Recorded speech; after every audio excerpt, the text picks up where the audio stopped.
हाय दोस्तों, आज हम बात करेंगे बार्क इंटरव्यू के बारे में। उसमें कौन कौन टॉपिक पढ़ना चाहिए, कौन कौन सा टॉपिक नहीं पढ़ना चाहिए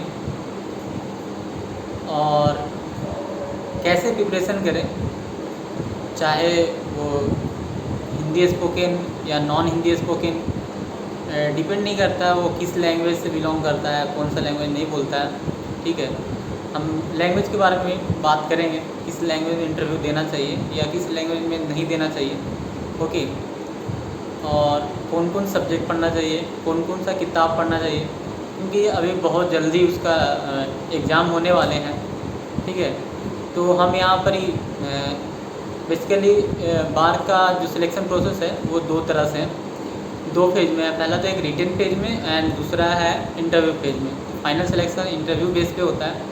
सो इंटरव्यू बेस होने से पहले आपको रिटन में तो क्वालिफाई करना पड़ेगा। ओके, सो हम रिटन में क्या क्या तैयारी करके जा सकते हैं उसके बारे में बात करेंगे, क्योंकि 2019 में जो पूछा गया था उसी के बेस पे और प्रीवियस जो जैसे लोग बताए हैं, मैंने जो सीनियर से कंसल्ट ली थी उसके बारे में बात करेंगे। ओके, सो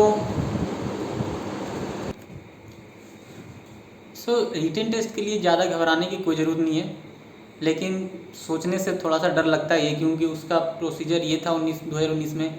आज आपका रिटन टेस्ट होता है, आज ही रिजल्ट डिक्लेयर होता है और कल आपको इंटरव्यू देना होता है। इनिशियली तो मैं भी थोड़ा सा इस बात की काफ़ी चिंतित था कि अगर बाई चांस मैं रिटन टेस्ट को बहुत अच्छे से इंटरव्यू के लिए बहुत अच्छे से तैयारी करता हूँ और शायद रिटन में नहीं क्वालिफाई कर पाऊँ तो, लेकिन थोड़ा सा सोचने से तो काफ़ी वियर्ड लगता है।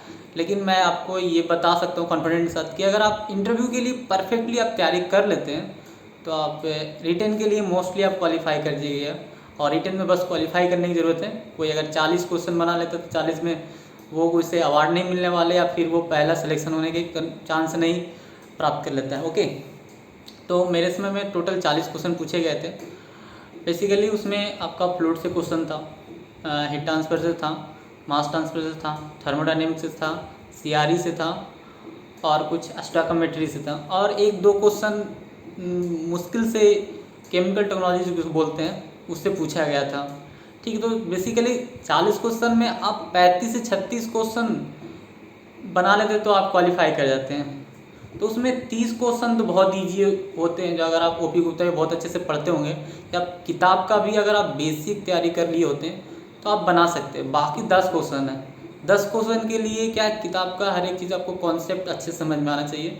That's why you can qualify the written. Okay, so अब मेरा मानना है कि आप के गंवाने का अगर अच्छे से पढ़ते हैं बेसिक किताब का, ठीक है, और उसमें जो कुछ कुछ न्यूमेरिकल पोर्शन का होता है टॉपिक का उस पर ध्यान देते हैं तो रिटन आसानी से निकल सकता है। इसमें कोई चिंता करने वाली बात नहीं है। वो बहुत सिंगल लाइन का एक लाइन का क्वेश्चन पूछते हैं, उसमें 2 लाइन 3 लाइन 4 लाइन का नहीं क्वेश्चन पूछते हैं। और बार्क का क्वेश्चन पेपर नहीं मिल सकता क्योंकि वो लोग क्वेश्चन देते और रख लेते हैं। सो एग्जैक्टली नहीं है। जैसे कि एक एग्जांपल मान लेते दे दिया कि अगर work done on the system, यहाँ पर ही वर्क डन क्या होगा, पॉजिटिव होगा, डब्ल्यू के मान नेगेटिव। तो इस तरह से क्वेश्चन पूछे जा सकते हैं। बहुत ही सिंपल होता है, एक लाइन वाला क्वेश्चन होता है। ठीक है, तो ओपी गुप्ता ही पढ़ा होगा तो कर। लेकिन यहाँ ये रिटन टेस्ट के लिए ही नहीं सीमित है। जो लोग बार के लिए जा रहे हैं तो उनका माइंड में दोनों होना चाहिए, क्योंकि दूसरे दिन इंटरव्यू रहता है। तो हम अभी इंटरव्यू के बारे में बात करेंगे। बार का इंटरव्यू में आपको थियोरेटिकल पोर्शन और जो डेरिवेशन पोर्शन है और समटाइम्स न्यूमेरिकल पोर्शन, ये 3 चीज़ बने होते हैं। ये 3 चीज़ से क्वेश्चन डेफिनेटली पूछते हैं। तो मेरे समय में डेरिवेशन तो नहीं पूछा, पर मेरे से एक न्यूमेरिकल पूछा गया था। बहुत ही अजीब टाइप का न्यूमेरिकल था। एक सिंपल से कागज़ दे दिए, उस पर रोटामीटर टाइप का फिगर था और उसमें बस बताएं कि इसका वेलोसिटी निकालने के लिए। तो उसमें कुछ डाटा दिया हुआ नहीं था, तो आप मांग सकते थे। तो मैंने मांगा, उसमें बस डाटा में सिर्फ मेरे को एरिया दिया गया। तो ऊपर का एरिया A1 मान लो, नीचे का A2। तो मैंने बोर्ड पे कुछ बनाने लगा, कंटिन्यूटी इक्वेशन, इक्वेशन से इस तरह से क्वेश्चन पूछते हैं। ओके, और जहाँ तक के डिराइवेशन की बात है तो मैं मानता हूँ कि बार के लिए अगर आप जा रहे हैं तो डिराइव करके जाइए। इससे क्या ना कि कोई चीज़ पूछते हैं तो तो आपका हर एक कॉन्सेप्ट पूरा क्लियर होता है। ओके, मैं भी बर्नौली इक्वेशन है तो आपको पूरा अच्छे से डिराइव करना चाहिए, ठीक है। आपको क्योंकि बार में जनरली पूछ देते हैं कि आपका फेवरेट सब्जेक्ट कौन सा है, तो आप उस हिसाब से आप तैयारी कर सकते हैं। बाई चांस अगर नहीं पूछते हैं तो आप उनको बता सकते हैं कि अगर किसी क्वेश्चन में ज़्यादा पूछ रहे हैं तो सर बता सकते हैं कि सर मैं इसमें ज़्यादा इंटरेस्ट नहीं है, तो मैं इस सब्जेक्ट में ज़्यादा इंटरेस्ट है। ओके, तो आप ऐसा उनसे पूछ सकते हैं कि ऐसा है, ठीक है। तो जनरली जहाँ तक मैं सब दोस्तों से बात किया, मेरे समय बैच में था तो वो लोग को सबने फेवरेट सब्जेक्ट पूछे थे और उन्होंने लिखे थे। तो ये नहीं पूछते कि 4 लिखिए, 5 लिखिए, 6 लिखिए, 10 लिखिए, बस बोलते फेवरेट सब्जेक्ट लग। तो बेसिकली 1-2 मत ही लिखिएगा ताकि एक ही क्वेश्चन एक ही किताब से ज़्यादा डीप जाए तो अच्छा नहीं है। तो आप कम से कम मिनिमम 3 से 4 तो लिखिएगा। ओके, तो ऑल स्टूडेंट सब लोग फ्लूइड मैकेनिक्स लिखेगा, काफ़ी बहुत सिंपल है। फ्लूइड मैकेनिक्स हो गया, हीट ट्रांसफर हो गया, एंड सीआरई हो गया, एंड थर्मल, ये 4 मैंने लिखा था। अब किसी को इंटरेस्ट ज़्यादा है हीट ट्रांसफ़र, मास ट्रांसफ़र, वो भी लिख सकता है। अगर आप थर्मोडायनेमिक में रियली इंटरेस्टेड हैं, रियली हर एक चीज़ को कॉन्सेप्ट को क्लियर है, तभी आप लिखिएगा, नहीं तो थर्मोडायनेमिक्स से फंसने का बहुत चांस रहते हैं। ओके, तो जैसे कि अब मैं देखो वहाँ क्वेश्चन कुछ अलग नहीं रहते हैं, बस थोड़ा सा सोचने का नज़रिया अलग रहता है उनका। जैसे अगर मैं फूरियर्स लॉ लेता हूँ तो फूरियर्स लॉ तो हर कोई पढ़ रहा है, कि गवान ने सब लिया बुक पढ़ा फूरियर्स लॉ क्या है। अगर उसी में पूछ दिया जाए फूरियर लॉ के एजम्पशन क्या है तो थोड़ा सा डिफ़िकल्ट हो जाता है। जैसे सपोज दैट हम LMTD पढ़ रहे हैं, उसका डिराइव भी कर लिए, लेकिन पूछ दिया कि LMTD कहाँ पर एप्लीकेबल नहीं है, ठीक है। हमारे पास लॉगरिथमिक मीन टेम्परेचर ही नहीं होता, ज्योमेट्रिक मीन टेम्परेचर डिफरेंस होता है, अर्थमेटिक मीन टेम्परेचर डिफरेंस होता है, ये 4 में अलग कैसे हो सकता है।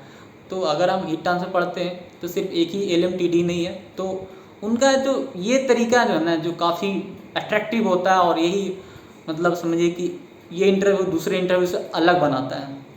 आप चाहे IISc में जाइए, कोई और जाइए, या फिर किसी तरह के इंटरव्यू, मैं अभी तक फील किया जितने इंटरव्यू दिए हैं 3-4 में, वो काफ़ी डिफरेंट था। बस थोड़ा सा नज़रिया, अगर जैसे सपोज दैट है हम CRE की बात करते हैं, CRE में हम देखेंगे फर्स्ट ऑर्डर, सेकंड और third order, and again fourth order नहीं पढ़ते हैं। वाई तो क्वेश्चन आस्क कर सकते हैं कि वाई फोर्थ ऑर्डर क्यों नहीं, तो ये भी किताब में है, आपको बस अच्छे से पढ़ना होगा। जहाँ तक देखिए वहाँ लोग जाते हैं, कोई एक्स्ट्रा ऑर्डिनरी नहीं रहते, बस एक ही चीज़ को बार बार रिपीट करके किताब को पढ़ने से अच्छे हो जाते हैं। तो किताब को पढ़िए, एक एक लाइन को पढ़िए, समझिए, आपको ज़रूर, और ख़ासकर जब एक किताब को 2 से 3 बार, 4 से 5 बार पढ़िएगा तो आइडिया अपने आप को आने लगेगा, और प्रैक्टिकली लाइफ से आप जोड़ पाइएगा कि कैसे होता है और कैसे नहीं होता है। ओके, और जैसे कि मान लेते हीट ट्रांसफ़र का एक बताया, फ्लूइड मैकेनिक्स एग्जांपल लेते हैं। तो फ्लूइड मैकेनिक्स में जैसे मान लेते हैं हेड है, हम लोग NPSH पूछ रहे हैं। NPSH क्या है, तो NPSH को तरीका पूछ सकते हैं कि NPSH क्या है। तो 2-3 तरीका से एक्सप्रेस करने का तरीका है। और जब मोस्टली आप जाइए तो डिराइव करके जाइए, जैसे हाइड्रोस्टैटिक प्रेशर है, मैनोमीटर का है, ठीक है। जो भी सिंपल थ्योरी है वो आपको करके ही जाना चाहिए उनसे, क्योंकि 5 लोग 6 लोग रहते हैं और सबसे अलग अलग क्वेश्चन पूछा जाता है। मैं जहाँ तक अभी तक देखा हूँ, जो मेरे साथ थे जिनका इंटरव्यू हुआ है, सब लोगों को लगभग क्वेश्चन एक ही नहीं पूछते, बिल्कुल अलग अलग पूछते हैं, ठीक है। सबका क्वेश्चन अलग अलग रहता है। जैसे मान लेते हीट एक्सचेंजर में लेते हैं parallel flow and counter flow जो होता है, तो इससे क्वेश्चन कैसे हो सकता है, जैसे कि कहाँ पर एप्लीकेबल है, कहाँ पर एप्लीकेबल नहीं है। अगर आप किताब पढ़ते हैं तो थोड़ा सा डीप प्रैक्टिकल अपने आसपास लाइफ में अगर हो रहा है कि नहीं हो रहा है, अगर उस थ्रू जोड़ना अगर सीख लेते हैं तो डेफिनेटली आप जो है ना किताब में मन लगने लगा पढ़ने में। ओके, तो टॉपिक तो इसमें ही है प्रिपरेशन का तरीका कि जो भी टॉपिक पढ़िए बहुत अच्छे बनाइए। वहाँ हाँ, अगर आप कोई चीज़ को एक्सप्रेस नहीं कर पा रहे वहाँ आप, ओके, तो आप सर से एक पूछ कर बताइए कि सर मैं फिगर के माध्यम से समझा सकता हूँ कि नहीं, तो आप फिगर के सहारा ले सकते हैं। और डेफिनेटली वहाँ क्या होता है कि जब आपको इंट्रोडक्शन होने के बाद डायरेक्ट आपको खड़ा कर देते बोर्ड पे, और वो सीधी सी बोलते हैं कि आप मेरे को समझाओ। एज जैसे कि क्या होता है कि टीचर कैसे अपना स्टूडेंट को समझाता है, उसी तरह से उनका भी कहना होता है कि अब मेरे को समझाओ।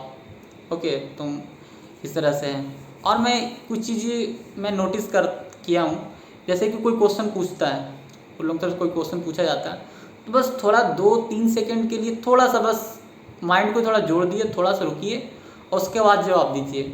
उन्हें ऐसे लगे कि नहीं, कि लड़के जो है मतलब याद करके नहीं है। जैसे कभी कभी क्या होता है कि याद किया हो रहता है, कोई पूछा फ्लूट क्या, तुरंत बता दिए।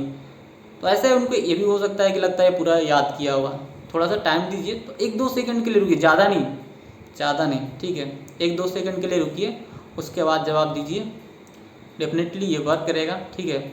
और उनका एक और कोशिश बार बार ये मेरे से बोला गया था कि आप जब बोर्ड पर लिखिए तो साथ साथ बोल के भी लिखिए, तो शायद आप भी ऐसा कीजिएगा डेफिनेटली। ओके, वो लोग काफ़ी फेमिलियर होते हैं, अगर आप कहूँ फंस रहे हैं तो वो हिंट भी देते हैं, तो इसलिए आप बकाने की ज़रूरत नहीं है, बस आपको हिम्मत रखना है। ओके, सो अगर आप चाहते हैं कि कौन कौन टॉपिक बाय टॉपिक्स हमें बताना चाहिए, तो शायद आप कमेंट कर सकते हैं, मैं अगले वीडियो में बनाऊंगा डेफिनेटली। सो आई होप आपको कुछ हेल्प में मदद मिली होगी। मैं लास्ट में फिर से बोलता हूँ कि आप डेरिवेशन हर एक की कीजिए, जो ज़्यादा लेंथी डेरिवेशन हो बिल्कुल मत। जैसे कि 3 वो है, fluid, rotameter, venturimeter and orifice meter, तीनों का डिराइव करके जाइए, बर्नौली इक्वेशन डिराइव करके जाइए, बहुत ज़्यादा ज़रूरी है फ्लूड में, ठीक है। हीट ट्रांसफ़र में अगर बात करें तो LMTD डिराइव कीजिए, उसमें जैसे कि मास ट्रांसफ़र बात करते हैं तो मास ट्रांसफ़र, काउंटर करेंट, मतलब non diffusing, diffusing, one direction, ये सब आपको सब कुछ करके जाइए, ठीक है। मास ट्रांसफ़र कोफिशिएंट है, कैसे है, कहाँ पर अप्लीकेबल होता है, कहाँ नहीं होता है, सब कुछ करके जाइए।